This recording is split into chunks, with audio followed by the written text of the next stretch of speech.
to make it. First up is going to be an impact. 12 volt is what I prefer.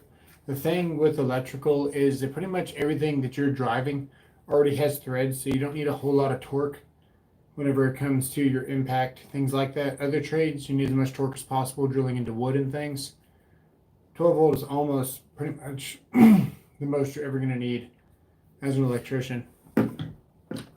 When it comes to your drill, you want something that has a lot of torque, but there's a misconception with that, especially in the tool world right now. This is speed 1. This is going to give you the most torque possible. You actually want a drill that's going to provide torque in speed 2, because you're going to wind up putting a lot of weight on whatever you're drilling to stop yourself from losing control of the tool, because you're drilling steel, and you're better off in speed 2 because of that reason. If you're in speed 1 and this thing gets in a bind, you can possibly go for a ride on this. Speed 2 is going to allow the drill to kind of stall out, and you're going to still maintain control, but you're going to need a drill with the torque to get the job done in speed 2. That's why you need speed 2. That's why you need a strong drill. We've got a bunch of tools here. This is just some of them. I got a whole tool bag behind me. But what's more important than the tools is the mindset, and knowing what to expect when you become an electrician, and knowing, you know, just how it's going to be out there, because it's not like any other job. It's the way that people talk to each other is very different. So not only are you going to kind of change your whole personality, where you see things, you might go somewhere and you lose your freedom of just kind of just being, kind of like I lose my freedom of just enjoying consuming content on YouTube, because now I'm a creator. I tend to analyze things differently when I watch YouTube. I can't even watch other people's content anymore because I'm too busy making my own, for example, or you're too busy critiquing on this, or you notice people that take extra, breaks when they pause, when they talk or whatever. This is a live, so it is what it is. But if we had these kind of pauses in a video that wasn't alive, nobody would watch it because it's not live. You just scroll right through. So same thing with electrical, right? It's going to take a toll on your mindset. It's going to take a toll on the way that you treat people, the way that you talk to people, your spouse, your kids, different things like that. So this isn't just another job. The way you're expected to talk to people is obviously more cordial, but F-bombs are going to get flown. It's going to be a get it done kind of attitude. You're going to get a bond with your coworkers that doesn't exist in other trades. You get a sense of trust with your coworkers that don't exist, not in other trades, but in other job responsibilities. Let me see if I can see this chat here. All live messages. Okay, so first up, as an electrician, you're going to have clients, you're going to have side cutters, you're going to have some kind of, these are actually called side cutters. A lot of people think that these are side cutters. These are diagonal cutters, not side cutters. So it's called your side cutters because they cut on the side. They're also called linesmen, Kleinsmen, if you're into Klein. They're called, just your hammer, if you will. This is like a staple. So whatever you get, you're going to wind up with these, and these are going to become your best friend. And it doesn't make sense to go cheap. I had a cheaper pair, but I guess I put them somewhere else. Makes sense to get the handle that you want. What's up, Jade? What's going on? So, this is like your everything tool. This strips wire, this cuts wire, this can crimp wire if you let it. It's definitely your hammer. It's an extension of your hand. And you need to be used to using these pretty much. I can flip these blind and catch them if I need to, because I'm so familiar with these clients. Essential tools. The only thing that I found that comes close to replacing these on the job site are these clamps here. And I see a lot of real professionals. Now, there's not a lot of professionals on YouTube. I've been an electrician since 2007. In 2007, I started heating, ventilation, air conditioning class for 2 years. Within 2 years, I ended up becoming an electrician. And then I finished out the last 2 years of my trade school for HVAC, starting my 4-year apprenticeship as an electrician. So I've got 4 years of heating, ventilation, air conditioning, and probably a good solid year of trade behind that. And then I've got 4 years of trade school and almost 8 years in the same company, just doing that alone. And in that company, I did infrared for about a year, maybe a year and a half. I did a lot of commercial, a lot of schools, a lot of hospitals, a lot of ground up. I did about 5 years of industrial, which is a completely different mindset there too, because when you walk into a room, you see every piece of pipe that's ran in the whole complex as soon as you walk through that door. So everything's got to be perfect. And the people that you're surrounded with are just oozing excellence, man. Everybody is on the same page for quality. And that's when you really, really start to grow your skills as an electrician, when you start doing industrial, because everything, it's got to be perfect. It's got to be so-so, and everything just kind of has a place. It's different environment there. But these here, out of all my years, these are fantastic.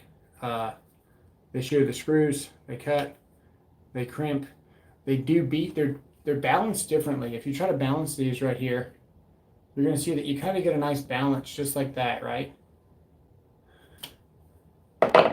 These $60 that YouTube loves, they do not balance. They want to balance more. I haven't gotten to balance yet. Like they really, really don't balance, which tells me that they're not that front heavy, so they just don't make a great hammer. And you'd say, why do I need a hammer? As you know, pliers, it's an essential tool, man. These got to be your hammer. So these are kind of heavier in the front, and the pros just know. Just ask them in the chat. These are absolutely a great hammer. They strip, they make up the joints. You definitely got more real estate to make up joints there. They're cross-hatched for making up joints, and they do everything very, very, very well. They're also like narrow-nosed, so if you're popping out a box or something, they really get in there, as opposed to being a little bit wider. You can see where you, not that much of a difference, but they definitely are just a little bit skinnier. They're a little bit nicer to get in boxes and pop out knockouts. Yeah, I'm a big nerd. I don't know why YouTube hid that. Yeah, I'm a huge nerd, dude. You have no idea. Maybe you do. But you're welcome, by the way, because yeah, I'm an electrical inspector, man. I don't have to do this, and I certainly don't make very much money doing this. This is more of trying to get younger people in the trades and really just what to expect, because there was no handbook on what to expect when I became an electrician. When I first started, I didn't even know that you could almost call around and ask if people were hiring. I had no idea. So I got into school for trade school and happened to have an electrical problem. The electrician came to the house and pretty much hired me on the spot. So, you know, you got your tape measures, you got your taps. Don't go on a rooftop or to any final inspection without these, because these are lifesavers. You get the screw that goes with them, you get a couple of ground lugs, and you're good to go. But yeah, as far as the Knipex goes, this is kind of the dividing line between a lot of people, especially on YouTube, is these. They're I give them about a 6.5 to 7. Vice grips are always good if you're building strut racks. Electricians need a sense of humor the most. Yeah, electricians do need a sense of humor, especially when it's like, you know, record-breaking heat. It's 110 degrees outside, and you're going back to the same job site to dig more holes for 8 hours. You definitely got to make the best of every situation. I was talking to somebody about the difference of, residential versus industrial versus commercial. And I would say that you're going to learn a lot more if you're residential, but you're going to get to do a wide range of things, with commercial that you'll never touch residential. You'll be more valuable in the long run. Residential, smaller companies, you're going to do just about everything, but you're not going to become really, really good at it. What's up, Scrooge? How's it going? So this is another one here. I rate this about maybe a 6.5. There's better out there, but this still works pretty good. This is the circuit tracer. It's the easiest one to get your hands on. But yeah, a lot of your main tools would be pretty much your Kleins here. You're gonna have diagonal cutters.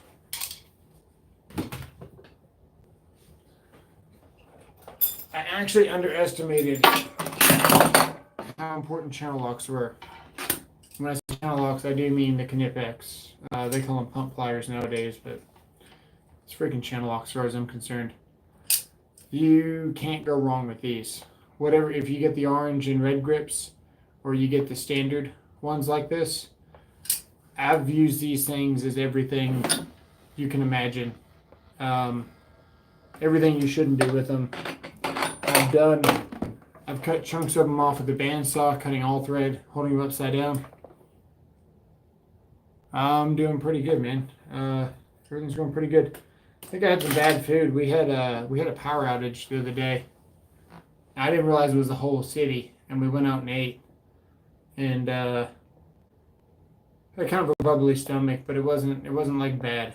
It could have been bad, but it wasn't bad. It was just uncomfortable. Happens. You're gonna need 10 snips. You get on a job and you're doing commercial, and you're doing a lot of stud work and stuff.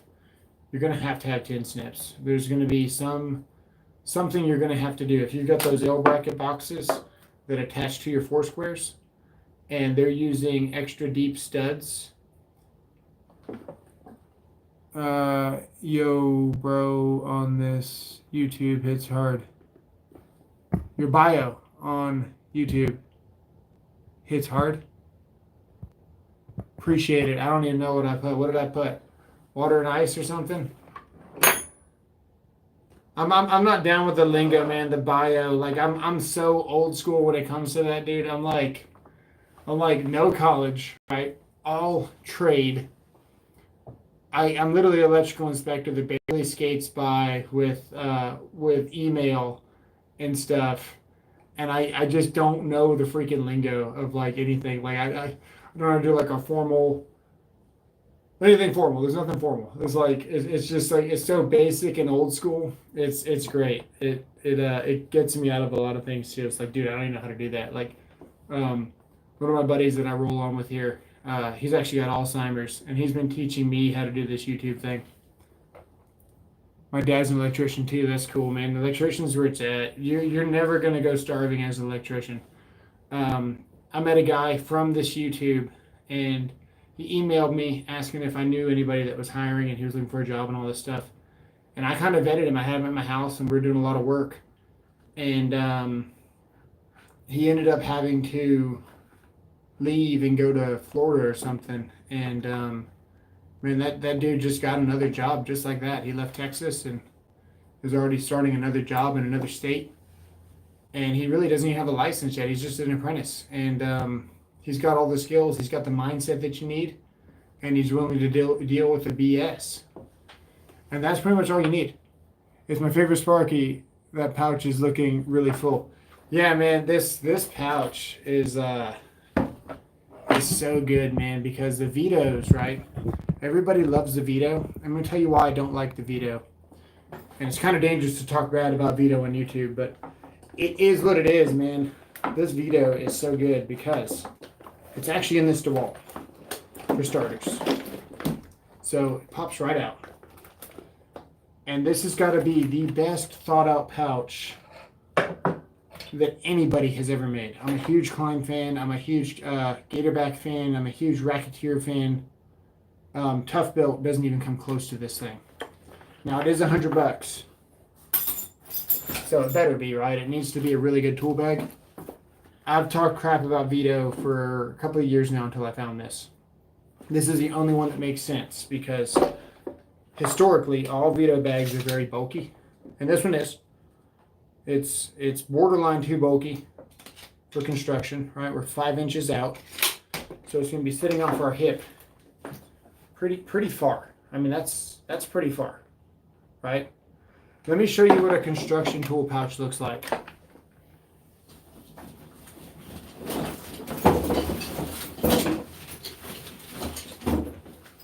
This is a construction tool pouch, okay?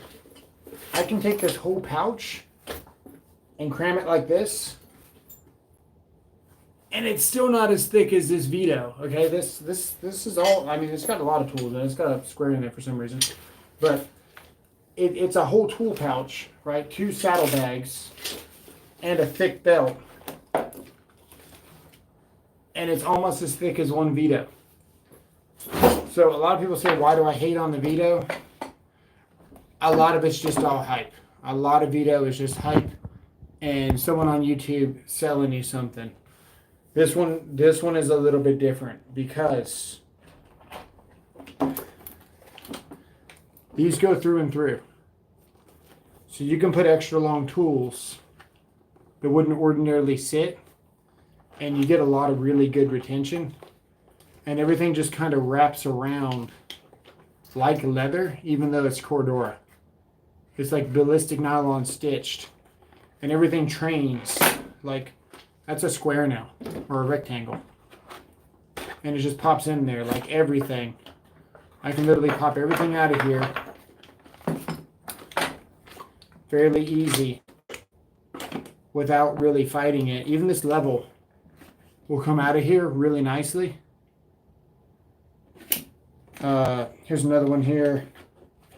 This one's got a conduit reamer on it. This is my beater. I got to figure out where the reamer portion is. Pull it out. There we go. Everything just pops out of here so effortlessly that you should want this pouch. And I don't say that lightly. Like, I rarely ever actually say that. I don't really recommend anything. But if you're a technician, man, here's the deal. Your tools. Let me check the chat. What's up, Sayer? Damn, I just noticed I'm not joined anymore. I appreciate that, sir. You don't use your square using a circular saw to block out a can light. No, I don't. I'll use Pythagorean to block out a lot of stuff. I use Pythagorean theorem to lay strut at an angle. So if they've got their, I don't really have a good method to show you. I really don't feel like drawing on this board. But if we wanted to go across with the strut, right, and they didn't want to do the typical lighting where it was like this and they wanted something fancy, you can do Pythagorean to figure out what your C is going to be, because A plus B equals C. So if you know that, for example, 3 is, so we can just take 6. So 3 and 4 is 5, right? So you can just do 6 and 8 is 10. And then you can just keep going up from there. I think Sarah actually did a video on this. It was really good information that he was talking about the other day as well. He actually mentioned that too. But he's also got a lot of knowledge, man. That guy's full of knowledge too. But yeah, you can take that 5 and then just start laying your strut out with lasers and do your plumb bob lasers. And that's the other thing, right? If somebody says that you only need 1 laser and it's going to be a straight line, they're full of crap, because you still need a plumb bob. You need 2 lasers.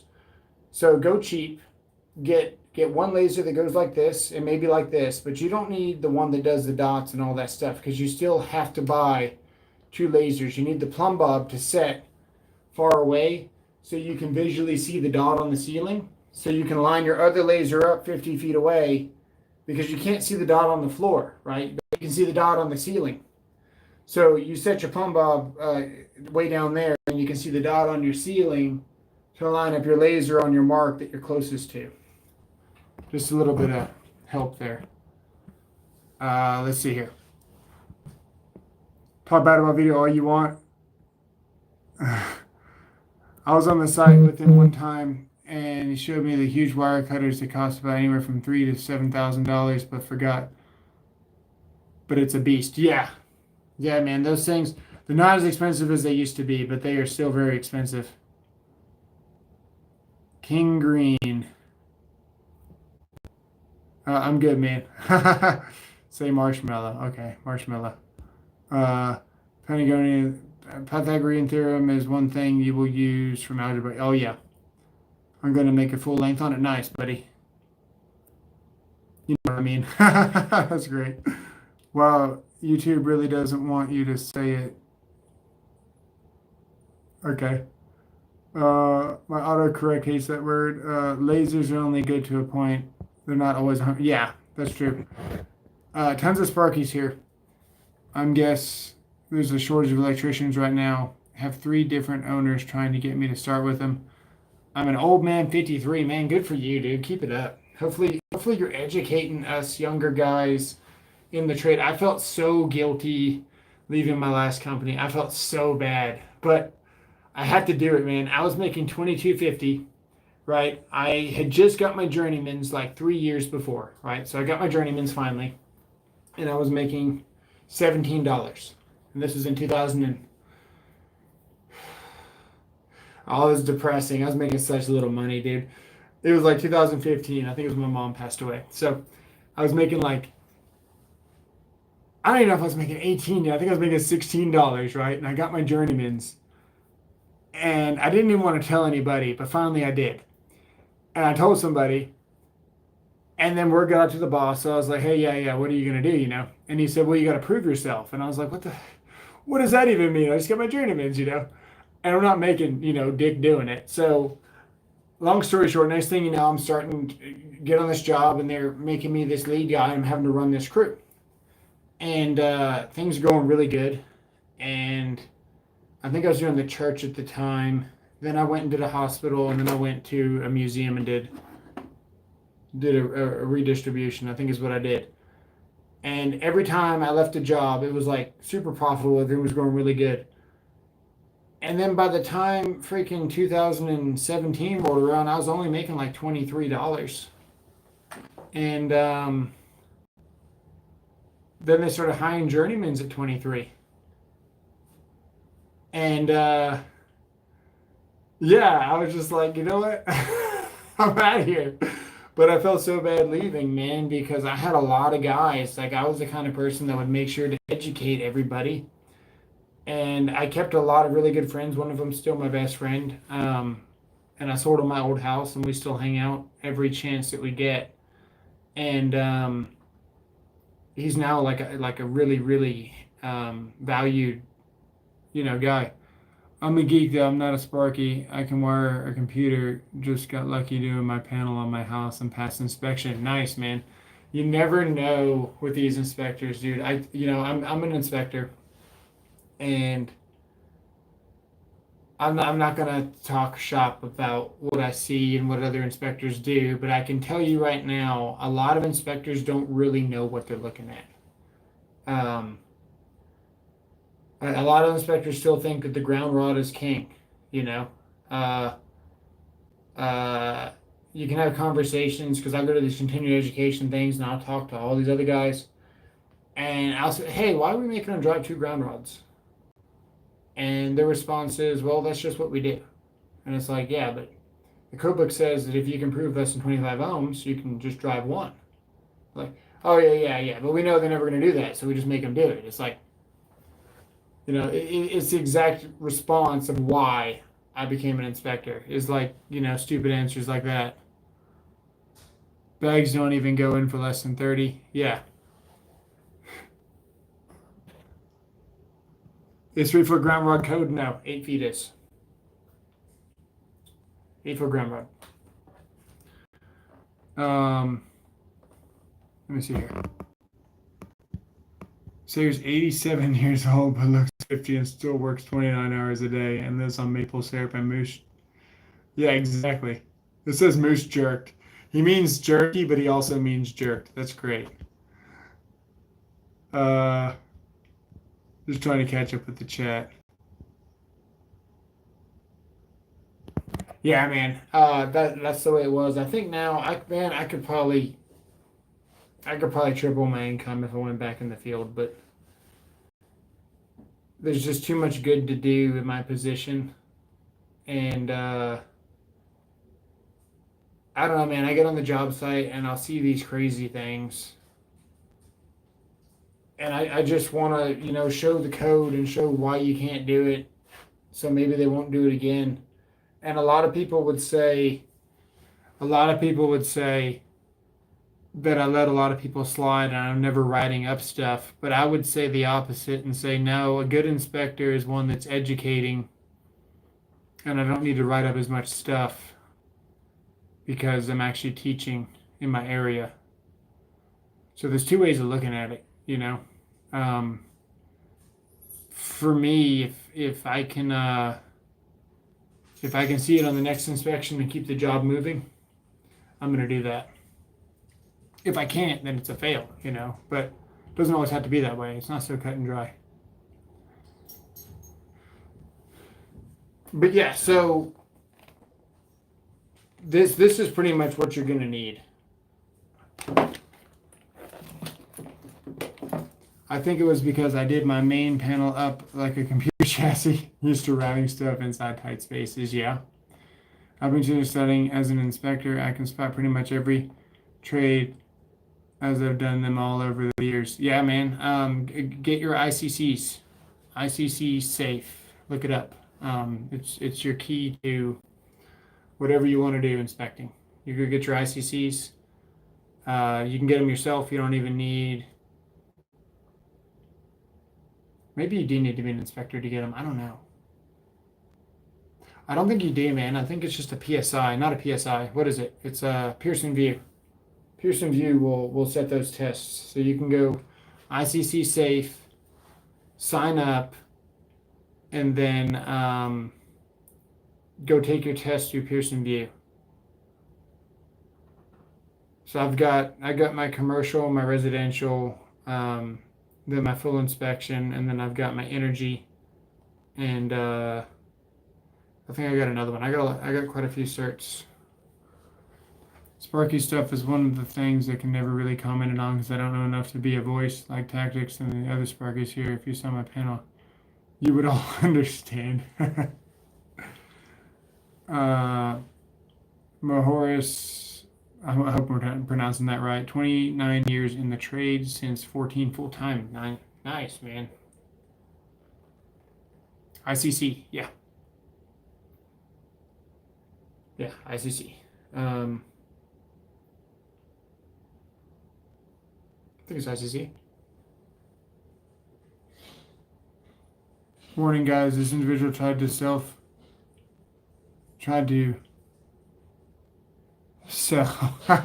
Yeah.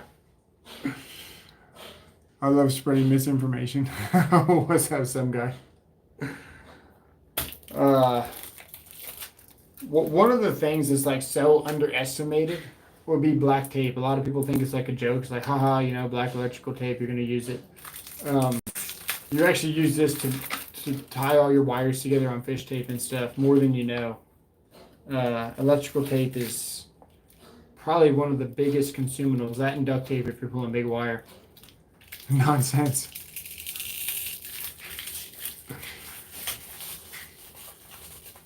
Nice. So, you're going to have some kind of tandem one. Some kind of tandem one you're going to have. I like this insulated multi a lot. Like, a lot. Klein makes it. Switch the tips out very easily. There's nothing to lose. Today, I was opening up a panel. I lost this poor guy's freaking panel screw. I dropped the other one in the mud. Then I just gave up. I was like, man, I'm not even going to put it back in. It's like he was missing a ceiling lock ring. and a bonding bushing on the panel.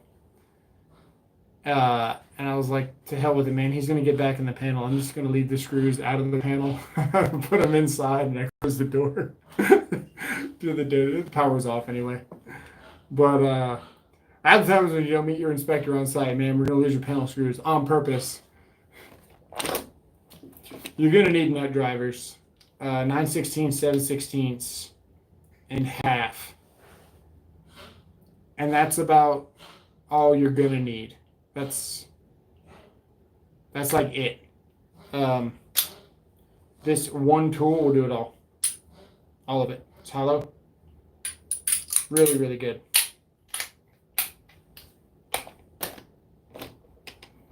This is one that I recently found, probably in the last 3 years.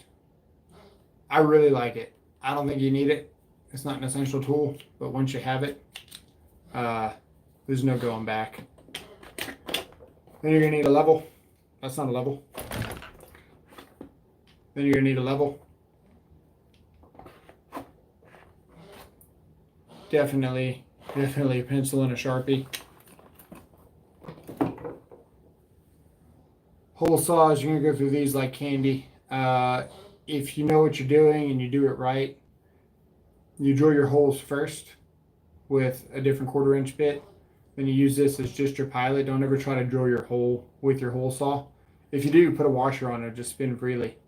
Do you have a red crayon? Yeah. What brand is that pouch? This pouch is a Veto. My dog is determined to ruin my stream because he's just coughing in the background. Veto is the pouch. But this is what I'd recommend you do because you're already going to have this much space, right? What you do is you get this DeWalt from Lowe's.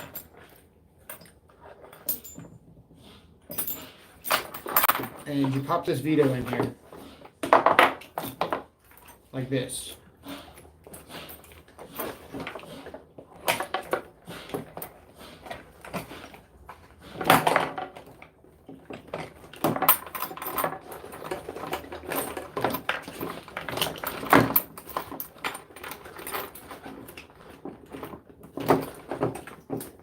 Sherlock's getting in the way. You pop that Veto in here like this. And it fits all the way down in there if the tape will cooperate.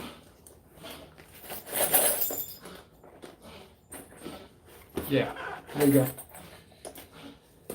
And you just use it like a pocket stuffer. And then you're set because you've got your channel lock storage. You got your soft-faced multimeter protection in the back. And then you've got all your materials. And any impact you want will fit in that front pouch. However you got to do it. And if you got the DeWalt, you can just hang it upside down just about anywhere. Thought I had another impact here. I do.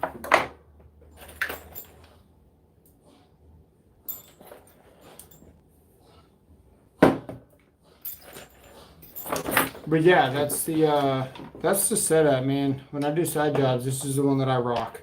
I used to just take this, or I used to just take my other Veto. But this is a really, really nice pouch.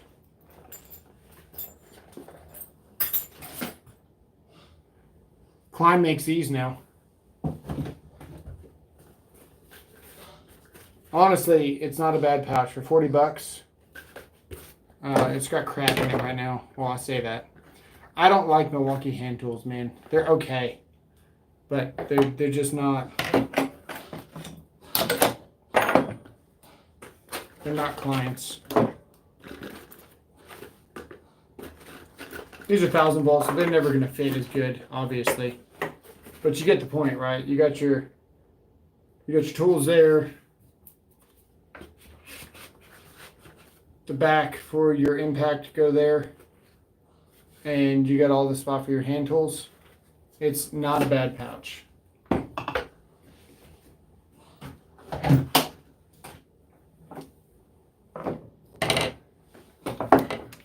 Makita's better. You like the Makita, man? I don't like the Makita.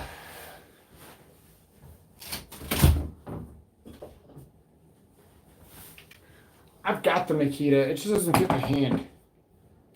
My hand's pretty big. You can see where, I mean, you can't even, see, you can't fit, like, it's just really small. Like, you can see where it's pushing up against my skin when you try to slide even a little 1/4 inch slot in there. The Milwaukee at least gives you that much more space. So the Makita stuff, it's okay. I'm sure it'll last. I bought my set and my chuck does this, which I thought was interesting, right? So we're locked right now. You can rotate it. So I just haven't had a good experience with Makita. So that's flat like this. Here we go. Okay, pretty up and down.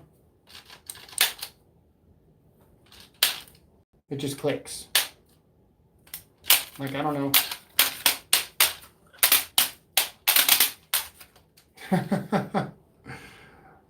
I don't know. It's okay. ToughBuilt stuff is cool. I got the ToughBuilt. It's a little quick kind of go pouch. The ToughBuilt doesn't really have good thought out pockets though. It is weird. Klein makes that. Is that comparable to the ToughBuilt systems? The ever locking chuck. Yeah. Let me go get a ToughBuilt for you. Give me 2 seconds.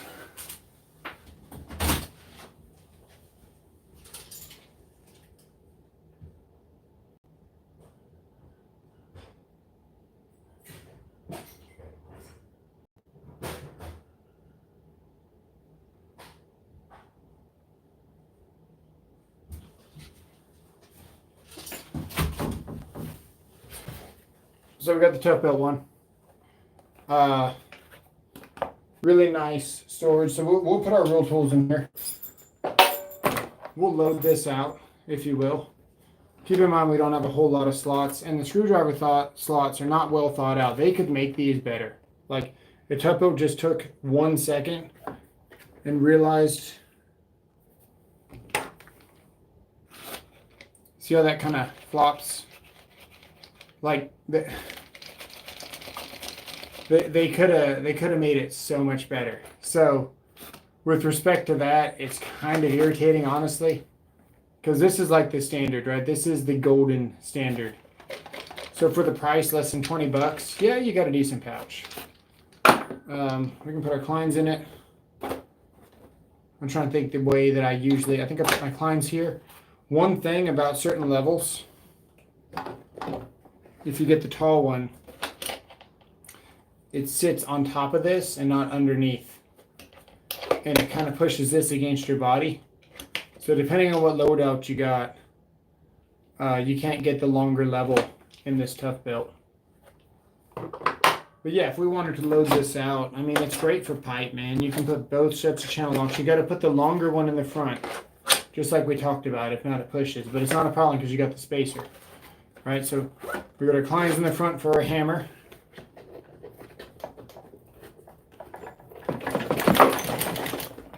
And then we got our beading screwdriver on the side if we need to. And then we've got, here. And then your conduit reamer can sit here. And then your knife goes on you, so you can load it out for conduit. But that's about all you can fit in this. I just took half of the tools out of this one pouch that we had in this whole thing. So the Veto definitely holds more and is well thought out. Whereas the ToughBuilt's just kind of, here's some slots. Figure it out yourself, which, I don't know. It's okay. I used to praise the ToughBuilt. It's what I rocked for since 2010. I bought mine when it was a Sears. I got my first ToughBuilt at Sears.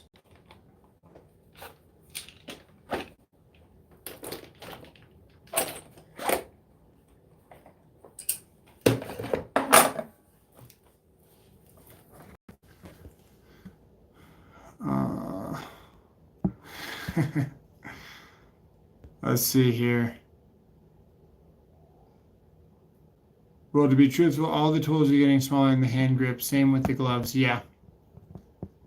Oh, dang. 4x4 glove size. That is big. More than 2 shakes and you're playing with it. That's great.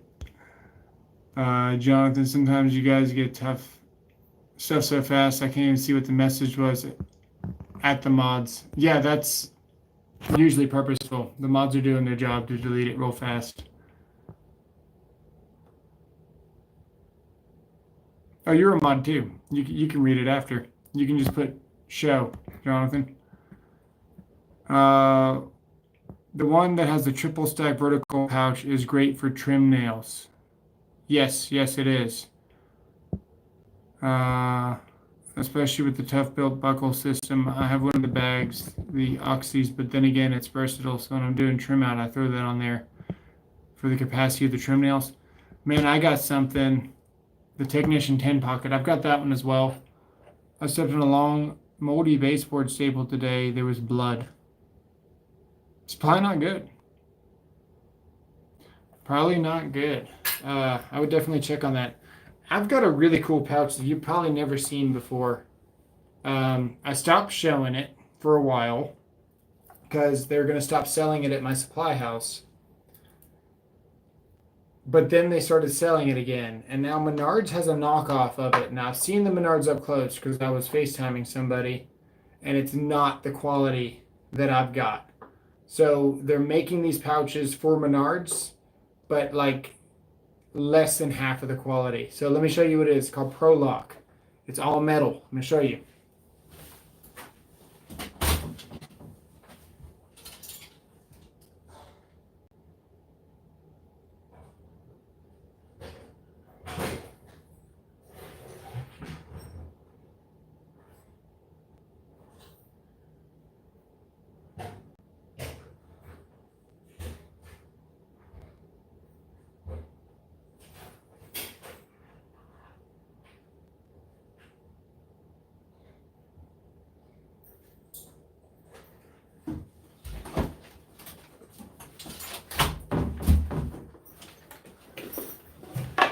This is Prolock.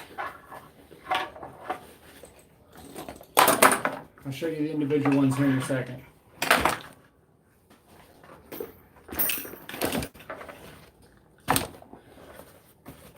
This is the pouch here.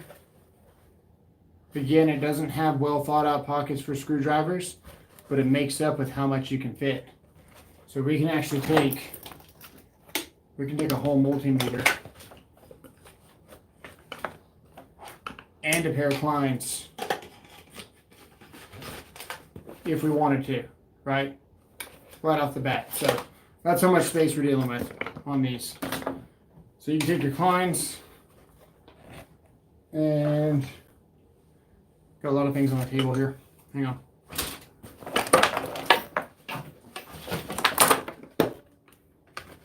Your strippers.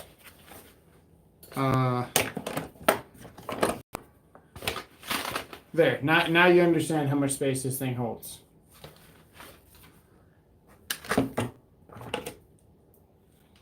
You can take your strippers. You can take your channel locks. You can take your big channel locks, because these are huge, right? Take your big channel locks. You can even put your screwdriver in the same pouch.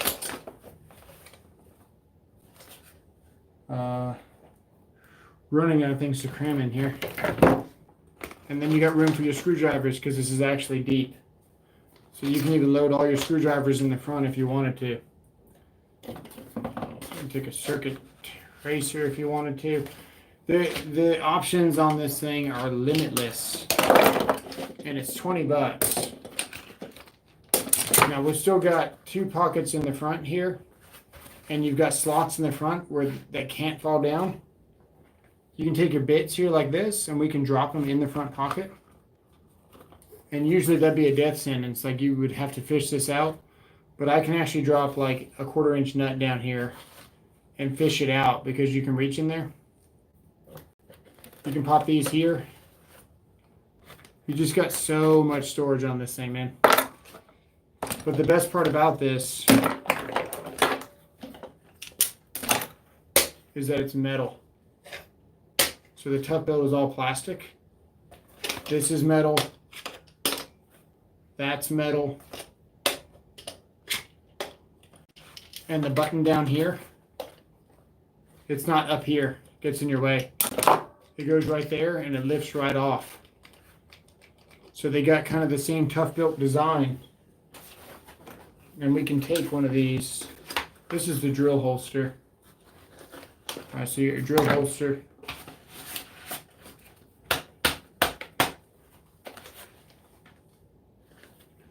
And then that can pop on and off. But this piece is metal. This is your clip, just like ToughBuilt. And that snaps on there. Because it's all metal. And the ToughBuilt stuff actually snaps on here too. And it just pops on there. And this is 20 bucks out the door. Then you got the Master Electrician's pouch, just like the ToughBuilt one. The same thing. With the kickstand. With the slot in the back for your number book. You know, the green number books. Or maybe you got the blue and white ones, the freaking Morris ones. Number book 6-bet there.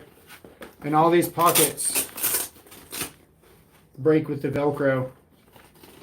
But they start getting pretty bulky, but I appreciate how they get thin as well. And then you got the meter storage and all that other stuff. This is similar to the 3-tier. This is the 2-tier that ToughBuilt has. You can pop your level, your Kleins. Actually, this is where you start getting into this BS right here, where you start pushing against your body. I hate that.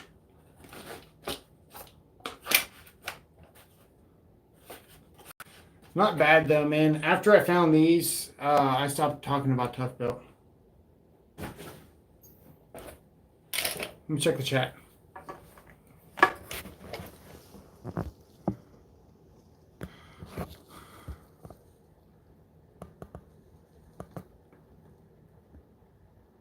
Want to make a pair of Kydex nail bags? That'd be cool.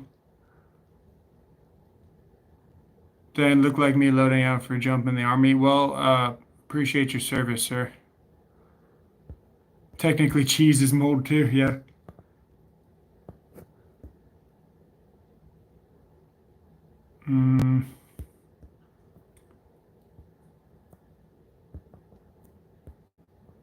Alright, with one, we have bags for everything, including the rifle. Yeah, should have said that out loud. Let's go. 50 bucks or 100 bucks, 20 bucks. That look big enough for a desert. I gotta stop reading this stuff out loud. Nice. And then a Husky panel. Is it a slot for the Uglies book? Yeah. What brand? It's called Prolock.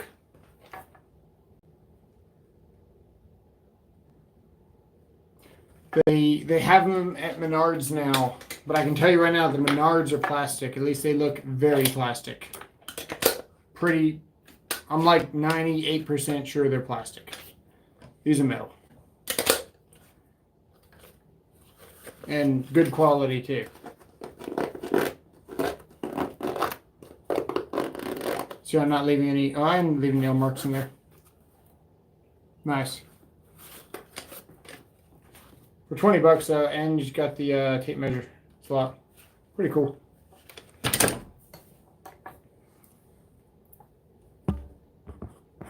Breaks my heart to buy tools and never lose them, so I stopped buying tools. Just pick the ones I find in the road. You have no idea, buddy. You have no idea.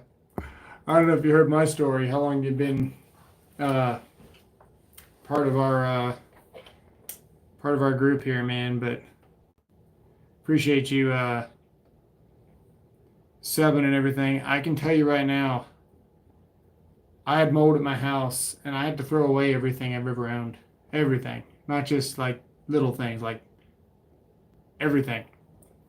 Can you put Romex in steel conduit? Yes, you can. You absolutely can. The inside of your conduit is considered the same location as what you install it in. That's the best way that anybody can ever phrase that for you. If you install conduit in a wet location, the inside of that conduit is a wet location.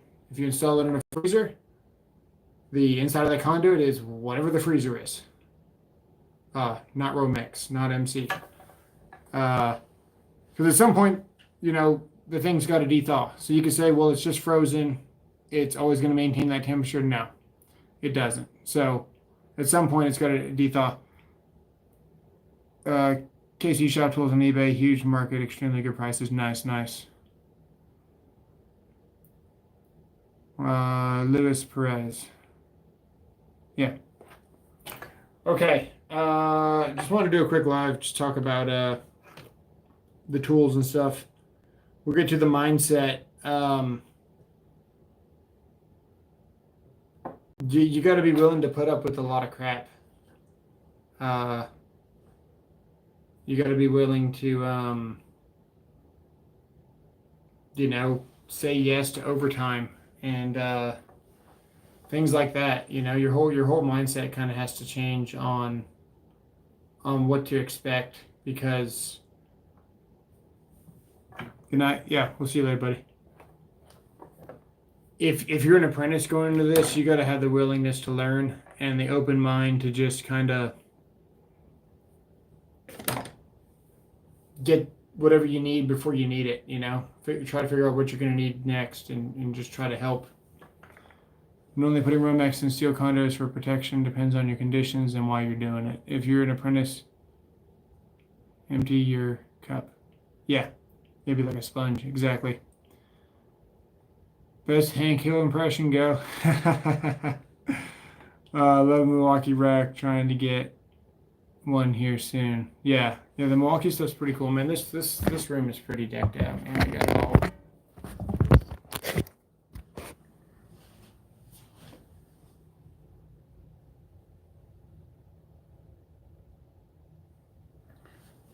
Little 360.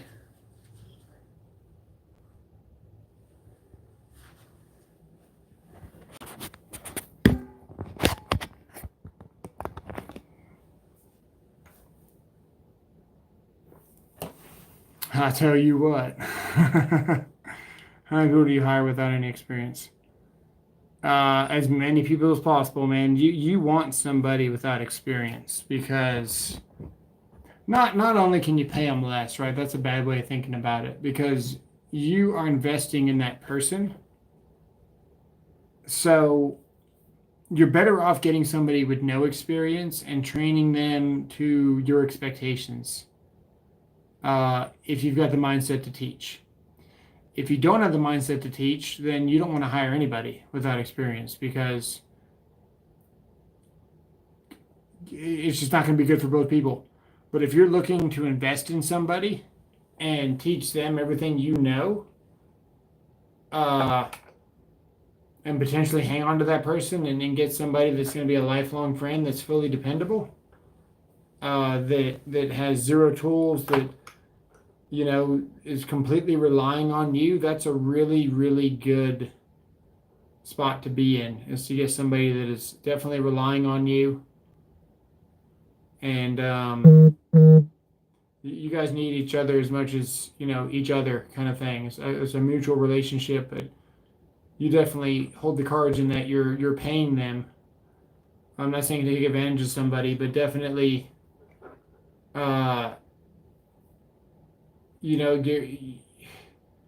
what you're teaching them is very valuable. So you need to find that right person. You need to vet them before you hire them. You need to pay them for a days of work or pay them for a week of work before you hire them. Honestly.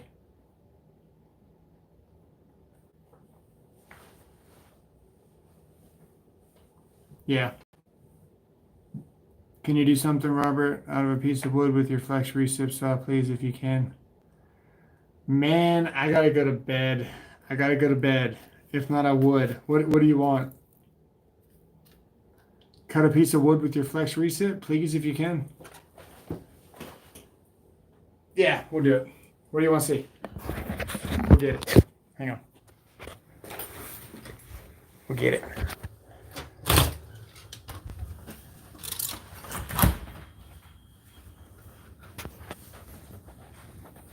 We can cut a... Oh, I don't have anything to hold the camera with. Hang on. I gotta find something or make something or do something. This is gonna be so ghetto. This is the piece that I bent, right? So it's got the offset to lock into the, to miss the cabinet there. Let me turn the camera around.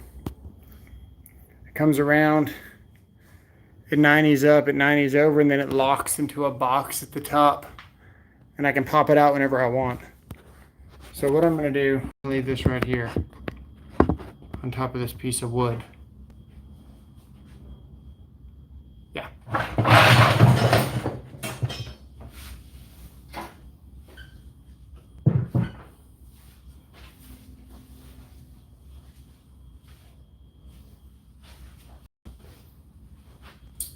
Gotta find the damn thing, hell.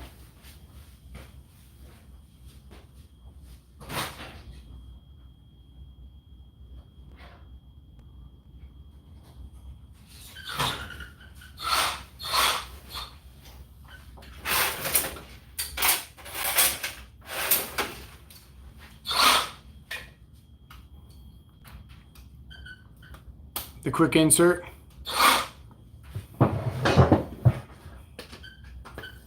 And we'll just cut this whole 4x4 with my hand.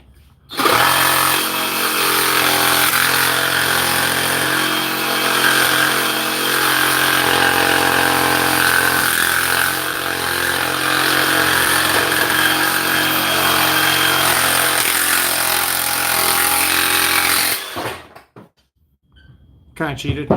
Hang on. We can do better.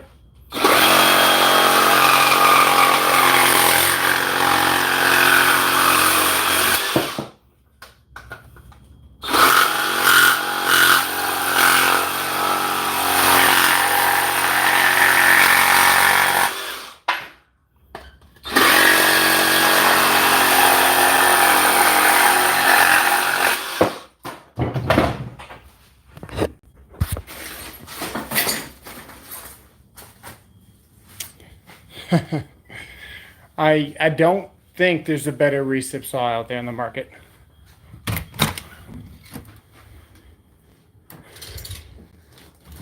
Power tools are scary.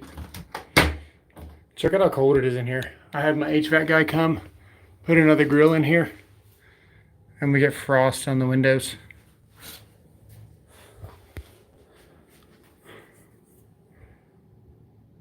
That thing's a beast. Yeah, it really is. We were talking about that in the live the other day. It's like, do you need a two-hand to cut 2x4s?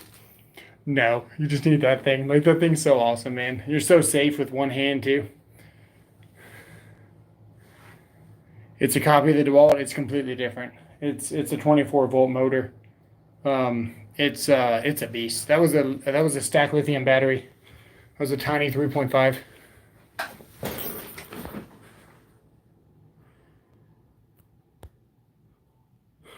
The trays are formidable when you're dealing with heat and cold. Oh, yeah. Okay. We're going to get out of here. Appreciate it, guys. We'll see you guys later. These are for finishing the cuts on beam work. Yeah, that would work. We'll catch you later, guys.